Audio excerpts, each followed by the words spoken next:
من الشیطان الرجیم بسم الله الرحمن الرحیم. زمارونو مسلمانانو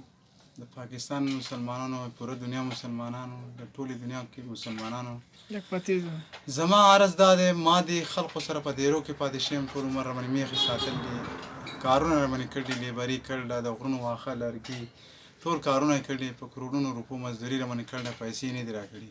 زه لیونی حساب کړم زما مور پلار دی ضعیفه غریبانان مزدورۍ څوک نشته غریبه حالات دی ځمکه جایداد هېڅ هم نشته او دې خلقو ته زما هم درخواست دی وینا ده پیله چې دا روپۍ دې ما الله کې الله پاک حقونه پردي حقونه نه معاف کوي خپل معاف کوي چاته خوښه شي دویمه دا ده خبره ده چې پوره دنیا ته مې دا اعلان دی مونږ سره تعاون وکړئ زه په خپله صحت ته معذور یم بیمار یم مور پلار مې ضعیفه دي غریبانان دي خدای سره د جیداد نشي هېڅ نشي زه جسماني بیمار یم صحت بیمار یم واده مې نه دی چې بیمار یم طاقت مې نشته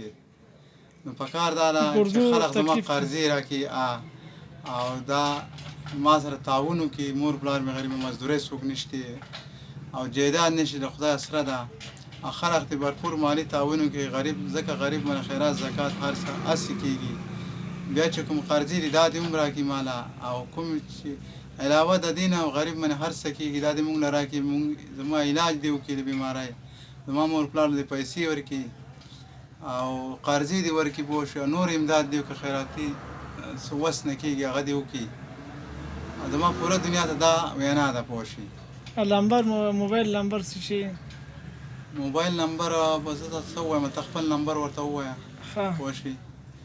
په دغه به تا سره رابطه کوي او رابطه به کوي او بیا به مونږ ته دغه اطلاع راکوي که نه اطلاع به تا ته راکوي چې یاره په دې نمبر مې روپۍ راولېږلي نمبر به زه ستا ویډیو کې چې دی هغه په سکرین باندې به ولېږم او بیا دې مونږ ته ووایي چې یاره دا مونږ د بلماس د خان دپاره دا روپۍ چې دي دا رالېږلي دي بلماس خان راته مه ووایه خو خان راته وایه خان دپاره رالېږلي خان دپاره رالېږلي دي چې دا اطلاع مونږ ته میلاو چې دا د خان دپاره رالېږلي دی ځکه دا تاسو څوک تعاون کوي تاسو خو ما ته ومایي چې پیسه ډېره راځي که نه خو چې زه یم چې ستا روپۍ زما روپۍ چې یو بل سره یو ځای نه شي بلکل نو دوستانو دا تاسو د دې خان عجز د خبره تاسو واورېدله او دی واقعي مستحق دی د ګردو بیمار دی او د اوس مده ګولۍ چې هغه د واخیستلې او ګولۍ چې دی هغه د استعمال کړي او دته تکلیف ډیر زیات دی که تاسو کې څوک د سره مدد کولی شئ تعاون کولی شئ او نو تاسو خپل دغه چې دی هغه په دې نمبر منته کې چې پیسه ده هغه تاسو راولېږئ او سره میسیج وکړئ چې یاره دا پیسې مونږ خان له رالېږلي دي ځکه چې په دې منته کې مونږ ته د میډیسن روپۍ میلاویږي چې مونږ ته فرق میلاو شي